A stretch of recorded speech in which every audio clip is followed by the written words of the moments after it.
Easy with Shayono Kimbaloi on Mike On Podcast. I'm sure. On Twitter Spaces, Facebook Live, YouTube Live, and Instagram Live at the Mike On Podcast.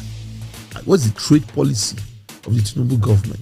Trade ministry, does it have the requisite experience in a very, we know the terrain of global trade? Those are the questions. You need to. So when you look at Tinubu's government, you start with the budget, not good enough. Look at the cabinet, not good enough. The cabinet for you is not good enough. Not good enough. And then you now even look at policies of, Yoruba people will say sunkere fakere. We are forward today, 10 steps forward today, they will move 10 steps backwards. But would you say that the cabinet even under Buhari was better than this? I wouldn't say that. I mean people who have distinguished themselves. There's one quote by Jose Mourinho. He says, when they leave our club, we will see where they play, how they play, if they play.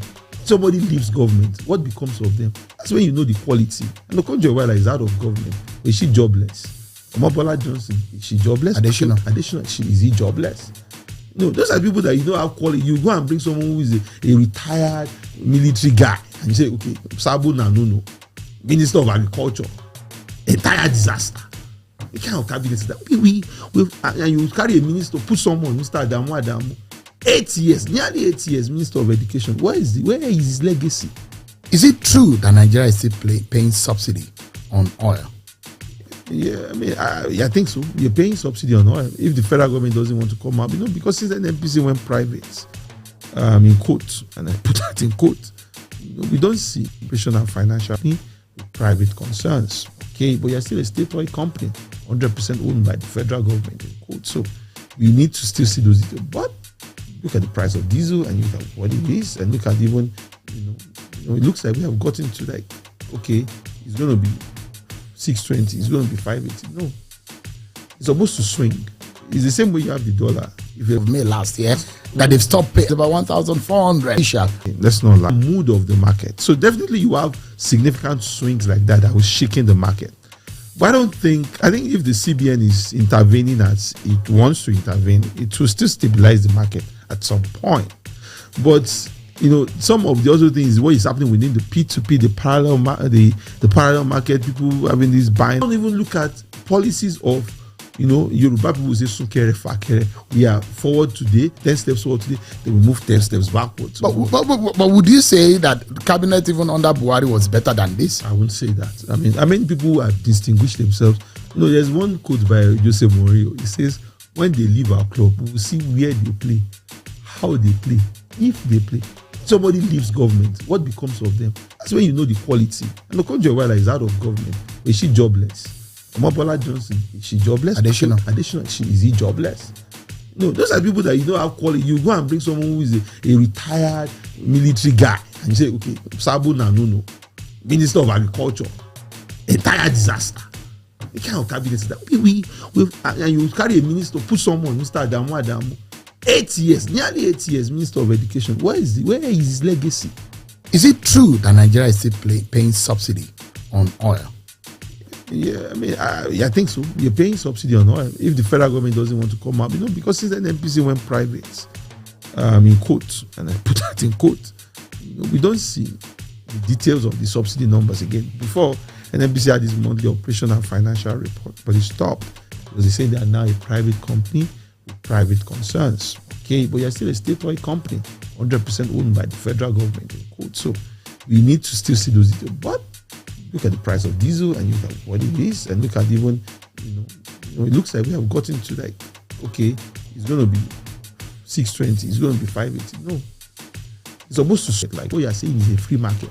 So you think that surely that this government, even after announcing on 29th of May last year that they've stopped paying, the subsidy will go, but subsidy is still with us. As long as the price is oscillating. Some of the other things, what is happening within the P2P, the parallel market, people having these Binance and all of those things. It's not fucking. Also, we are doing 1.1 private again. Before, NNPC had this monthly operational financial report, but it's 100% owned by the federal government, in quote. So we need to still see those details. But look at the price of diesel and look at what it is, and look at even, it looks like we have gotten to okay, it's going to be 620, it's going to be 580. No, it's supposed to swing. It's the same way you have the dollar. If you're going to run it in the free market like that, because without subsidy, what you're saying is a free market. So you think that surely that this government, even after announcing on 29th of May last year, in the parallel market, the dollar against the naira is about 1,400. Is it true that those who have currency, there are some lot of debts like that? I feel like once in a while, people bring shockers to the market. Let's assume someone is trying to buy $50 million today now. Then you call this your malam. Then you call that bureau de change guy, and the guy says, "Oh, I have just 100,000." The guy now starts putting markups up and down. Before you know it, it becomes the entire mood of the market. So definitely you have significant swings like that will shaking the market. But I think if the CBN is intervening as it wants to intervene, it will still stabilize the market at some point. But some of the other things, what is happening within the P2P, the parallel market, people having this Binance and all of those things. It's not, for me, that's not where the underlying fact is that we are not a productive economy. That's just the truth. And as long as you're not a productive economy, your currency can be a store of value. And I mean, the trajectory has not changed since Tinubu came into office. Yeah, I mean, look at our production. Where are we?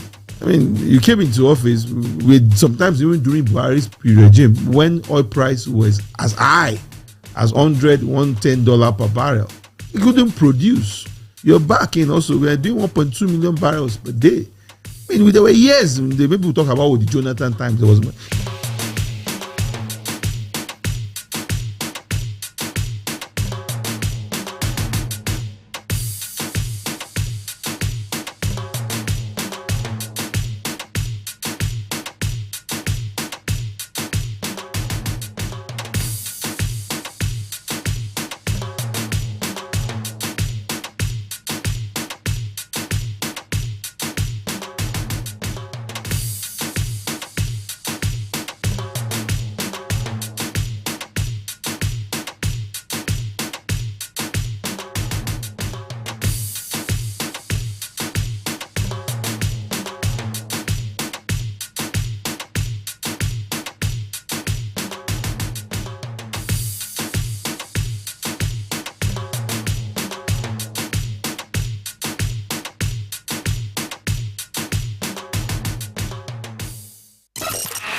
In this edition of the Mike On Podcast, the conversations have continued to gain momentum every week. Dr. Stephen Akintayo is a genius in many fields. He is a successful businessman with interest in real estate and many others.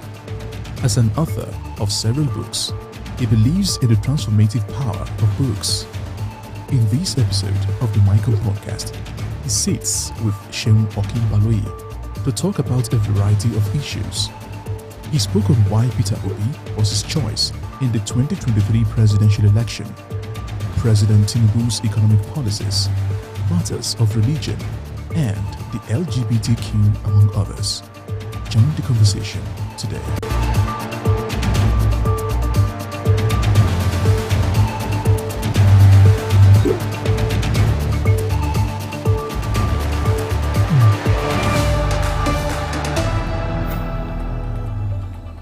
Hello, everyone, and welcome to the Mike On Podcast. I'm Seun Okinbaloye. This podcast, as you may know, is an open platform for individuals from all walks of life who sit with me here in the studio. Sometimes they join me virtually to share their perspectives on issues that matter not only to them but also to a large number of people. The Mike On Podcast runs independently for my weekday show on Channels Television, which is Politics Today, and the weekend edition, Sunday Politics. Dr. Stephen Akintayo is a Nigerian author, serial entrepreneur, investment coach, property developer, and digital marketing consultant. He's the chairman of GTEX Holdings and founder of Stephen Akintayo Foundation. He's one of the few businessmen who bears his mind on political issues, and the reasons may not be far-fetched. Political leaders make decisions that impact labor laws, transportation, taxes, and name it. All of these in turn influence the business environment. Dr. Akintayo has authored more than 40 books, including Billionaire Habits for Entrepreneurs, Billionaire Habits for Pastors, and Becoming a Billionaire Land Banker. Now, who wants to be a billionaire? Join me as a welcome Dr. Stephen Akintayo as we talk politics, money making, real estate, and surviving Tinubu's economy as a businessman in Nigeria. It's a pleasure having you, Dr. Akintayo. Thank you. It's good to be here. I love what you've done here. This is amazing. Thank you. It's amazing. Thank you. I appreciate it. I saw your tweet. You did a long thread about your political decision. I thought, when you have to shalaye in Nigeria context, when you have to explain yourself, our Bonner boy will say, you will explain, no evidence. But when you have to explain your political stand, it then means something. Why did you have to explain why you chose Peter Obi as your candidate in the 2023 election? So, first of all, I think a lot of people have this concept that if somebody from your region is contesting an election, then you owe it to support them. And I think that's pure nonsense. If we want to run Yoruba Nation, let's run Yoruba Nation. But if we say Nigeria, then it has to be purely based on merit. Of course, if there is somebody from my tribe, Yoruba, that want to contest and I think they qualify, I will support them. But for Peter Obi, I felt he was younger. I felt he's done well in business. And one of my argument about politics, we need more entrepreneurs who have succeeded in their private life to join public life. One of what you and I will see are people who have never achieved anything, no single successful record in their own private life, and yet they want to run an entire government, right? And you see it become something people even brag about. Somebody had a cow farm, the cow did not grow, and then you want him to grow a whole national economy. Doesn't make sense. So we need to see how has your private enterprise grown, and then that can reflect in what will happen in public enterprise. So for me, that was based on it. Of course, President Tinubu, who finally won, also has done business, also understands Nigeria, and we're seeing that he really understands Nigeria in terms of the complexity of it. But for me, I felt Peter Obi was younger. Nigeria needs a president who was young. I mean, we saw what happened with Buhari. Most part of it, he was sick and wasn't able to attend to the situation on ground. So for me, it was based on that, yeah. And you don't regret at all voting Peter Obi? Did you vote him actually? I don't regret. I couldn't even vote, because I couldn't make it to the country. But I don't regret. Actually, you don't regret supporting Peter Obi? No, not at all. That he even did not win, that doesn't come as a regret? Not at all. If you have to vote again, would you still vote for Peter Obi? As of today, Peter Obi, yeah. Why? Because I think there's still a lot more this new government needs to do to prove to us that they know what they're doing. I've seen certain decisions that were right. For example, I supported the fact that subsidy had to go. It wasn't sustainable. What happened to the dollar as well is needed to be done because you can't be borrowing to back the naira. However, what I think Peter Obi would have done better was he would have communicated more. Let's be honest with ourselves. 70% of Nigerians are young people. And one thing with young people is they need you to talk to them.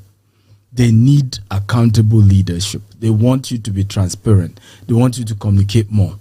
And I think if this government had done more of talking to the people, particularly at the level of the president, I believe Nigerians will have been humble about understanding what's going on. But more importantly also, if the president had cut cost, he did that quite late. At some point, I think it's now 25 people that follows him or something.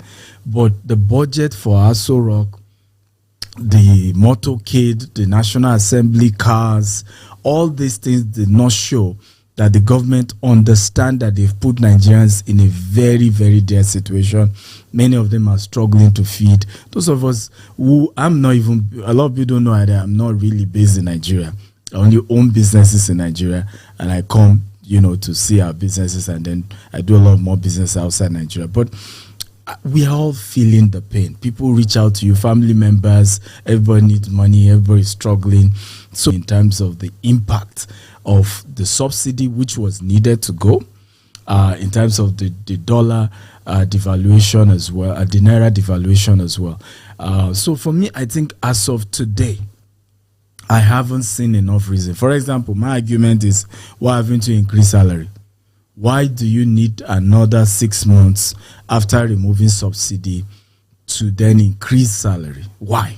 Why do we need to wait that long? Because if you understand how that affects the economy, when more people have disposable income, right, then they can afford to buy goods and services.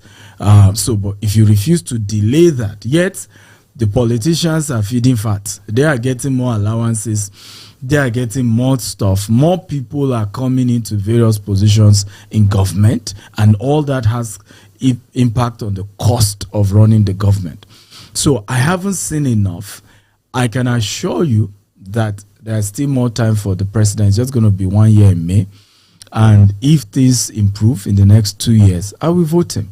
There's nothing personal. I've never met President Tinubu before. Even Peter Obi, I just met him a few weeks ago at the airport. We're both coming from London. I've never met him. Who else? Alhaji Atiku Abubakar, I've never met them. I try to, run my thing. I avoid politicians. Let's just put it that way. Why so? So, I just, again, not all, right? If I say a politician that I think we can have sensible conversations, because what I see with a lot of our politicians, they were just opportunists. I know one big man who can put me in a position, and that's it. You can't even have sensible conversation with a lot of our politicians. Many of them are not deep, they are very shallow, even when you talk. Except ethnicity conversations, tribal conversation, religious conversation. A lot of Nigerian politicians cannot even have global discourse. And you can see it. You're a journalist. You see how many of them fight you. If we can't have a single intellectual argument and all of us hug it out, that tells you what's going on upstairs of that person. Would you ever become a politician? No. Why? My father. You do not want to serve. My father. No, I'm serving. I'm already more than serving. What I do is more than what most politicians do. I've sent over 5,000 kids to school. How many politicians have done that, even with government money? Right? We work with widows. We give grants. Every month we're giving grants to support small businesses. So what I do, a lot of the politicians don't do it. 1992, 93. Yes, 1993 election.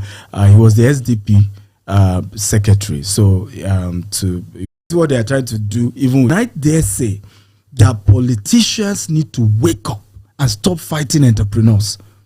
You need to be more humble. We get it. You found your way to now have some power. And with a pen, you can change a man's destiny. We get it. But if you really care about this country, you need to start partnering with people in the private sector to say, how do we make your business grow? We are starting over 400 housing unit in Houston on a 40 recognition. In my how many years being a Nigerian, doing business in Nigeria, I don't know any award any government institution has ever given me. I have not even started. It's a $150 million project. We've not even started. Right? You're already getting people in government saying, we acknowledge what you are trying to bring to our city. That's the way it should be in my coming from. Have we gotten our own court? That is why we are not making progress. All of us can go into politics. I saw it as a trap when they say, all of you young people, you're not too young to run. What capacity have you built? You can't give what you don't have. You get into politics, you've not built anything for yourself. How can you then, do anything, really? So, that's my take. It's a half truth, actually. And I like that. But if you look at the mentality of the young person in Nigeria today, and it is the get rich fast kind of mentality, and they don't believe, a lot of young people don't believe in the sweat, in the principle and the concept of sweat, because a lot of the times when I talk about the principle of the sweat, before you can exert sweat, there must be some energy that has come out of you. There must be some inconvenience that have come out of you. Either you're in the gym or you're running or something. Before the sweat comes out of your skin, you have exerted some energy. And that process brings out the sweat. The sweat is actually not the benefit. The sweat is a process that shows that they've exerted the energy. Then is another pathway to showing that you are putting the effort. But in this day and time, we're made up faces, looking so good and looking so glam is what a lot of people, and fraudulent ways what the young people think that is the right way or is the way to getting rich. I mean, for you, you are an entrepreneur, you know how to make money. On the other hand, you are also a coach. You teach people how to make money. A lot of young people will be looking at you today and say, look, why do I need to go to school? Why do I need to, whether I can do this and I can do that? Give us an understanding of some basic truth about making money. So I think the first thing is that we must come to the knowledge that money is a reward for value. Right? Once you have something valuable on the table, then people are willing to give you money in exchange for it. And the reason why our society is getting corrupted is because that's not the rule in Nigeria. Right? How you can, how do I put it now? If you just know how to hang around the corridor of power and hail politicians when they are coming, you have a chance. Then being put in a position and then you are commanding billions. Right? If you just have an uncle that is rich and you know how to blackmail him and say, you know, people are telling me already that you're a rich uncle. If you don't send me money, I will struggle. Once we continue this culture where people can get something for nothing, and we continue to, and the politician comes and then is praying money, right? What exactly? Let's even forget where he got the money. But why are those people getting the money? What value has exchanged? So what is going on in Nigeria is that the older ones are not teaching the younger ones, even the ones who are made it legitimately. And I have argued that why don't we have a book by Tony Elumelu on how he made it? Why don't we have a book by Dangote on how? And I'm willing, right, if they watch your show, to work with them. I will interview them and work on these books because the youth needs it, right? Sometimes people ask me, why have you authored so many books? And most of my books we transcribe, just so that's the model I'm willing. But the young people need to know that I, as Dangote, I was like you some time ago. I struggle as well. I was looking for capital at some point. They need to hear that from Tony.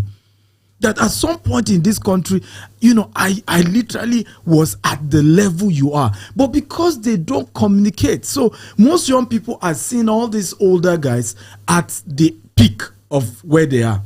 There is no data showing where they started. So each time you now come out publicly and say, young people should be patient. They should, but where is the data of how you started in a very humble way? And remember, technology is also disrupting a lot of these things. So first thing is value in exchange for cash. That must be the basis for making money. Number two is that there are two major ways you can make money: active income and passive income. So as you're a presenter, as I'm a coach, that is a source of active income. In other words, if I'm invited to speak in a place or I coach somebody, they pay me for it. Active income. But guess what? The rules show that nobody has eventually become financially free. Not that they didn't make money, but at the level where you have more than enough to even give. Nobody has ever, and consistently so, through active income. People ultimately become financially free through another channel called passive income. Now, what is passive income? Passive income simply means I take my money, I go give it to somebody else who own a company, right? Through buying shares, through bonds, through other means. And then he continues to work for me. That way money is working for me. I only withdraw that money once. And then almost for the rest of my life, I'm getting dividends, I'm getting shares. Of course, there are occasionally where there are challenges, that's where income get out and all of those things. So people, that again is a knowledge that is not yet, how do I put it now? It's not yet available or spread. No, it's not yet available in a. There's a word around it. General. It's not a general knowledge. Yeah, it's not commonplace. It's not a commonplace knowledge about passive income, and people know that I have a university degree to give them a job. That's opted. Education has been right. So these are things we need to begin to push out there. But again, you want to be rich, focus more. Let your active income money be your source or your capital for a passive income. And once you have enough passive income, you are ready to build wealth. What would you tell the Nigerian, because this podcast is more or less crafted for the path of a young person in Nigeria. Formation. I like to make it in from volunteering. When I finished, a lot of people I knew there was no job. So I remember printing 100 CVs. And I had a cover letter. I said, do not pay me for 6 months until I prove myself. Well, the first place, they said there's no table and chair. The third place, the person collected my CV and walked away. The third place, the man looked at me and said, there's no job in Nigeria. I can see from your CV, you've started business on campus. And I actually started business when I was in university. He said, why not continue? And that was the last place I dropped my CV. But today, that principle is still valid. Some people will not take you, but some people will take you. You need to know that what they taught you in university is no longer valid today. Even in our organization, for an average person to really become productive in our company, they need to put in 6 months before they really can start adding value to us. And it's not fair for you to expect a company to train you and pay you at the same time. Now, it's not their fault that the educational system is not up to date so that you have skills that are relevant immediately in the workplace. It's also not your fault that the educational system is that way, but that is what it is. So for me, I would say go volunteer. Now, for those who want to become entrepreneurs, they don't even want to go career path, the same thing.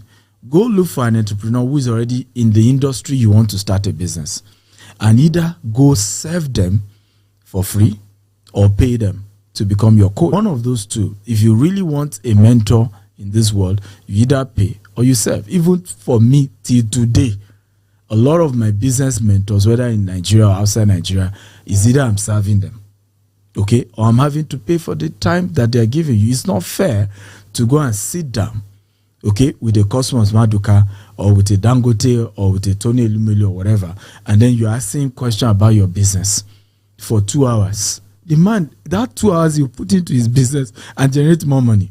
So let it be that it's win-win. And I talked about it in my book, The Billionaire Habit. Create a win-win situation with anybody you need something for. Nigeria is already a mess because we have built this system based on get something for nothing. And we've seen that over time, those people giving us something for nothing have hidden agenda. Ultimately, right? They are just giving you what they will still take times 1,000 when they enter office. So why not start on the core principle of value for value? The terrain, the economic climate today, one could analyze it in whichever way you can look at it. The removal of subsidy, the flotation of the Naira and all what have you. Giving your own assessment of the policies of this government in those areas. I think they are good. Honestly, I mean, I didn't vote for them, but I think they are moving in the right direction. I think what is missing, honestly, is you have some people who are sycophants. All they want to do is come on your show and say, all hail Tinubu, he can never make mistake. And I think that's part of what's killing our politics in this country, right? Because many people who do that have no value to offer.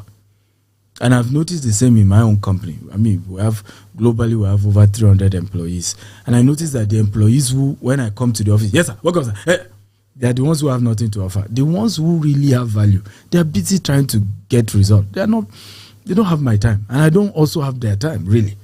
right? So I think that there are good policies, but because other people are also not lifting their own weights. So you are seeing that it's not having the right impact. For example, like we said, if you do one monetary policy, then where's the fiscal policy? If you do the right fiscal policy, where's the right monetary policy? So if you have successes in your monetary policies, but your fiscal policy is failing, then you will continue to have what you have. I'll give you a practical one. If we need to remove fuel subsidy, which all of us agree is not sustainable, does not make sense, the question is, why are we, if I met somebody, and I'm not going to mention name, who told me he has met people, he has the technology to be able to convert your normal petrol cars to CNG. That technology exists. The question is, why are we not doing that?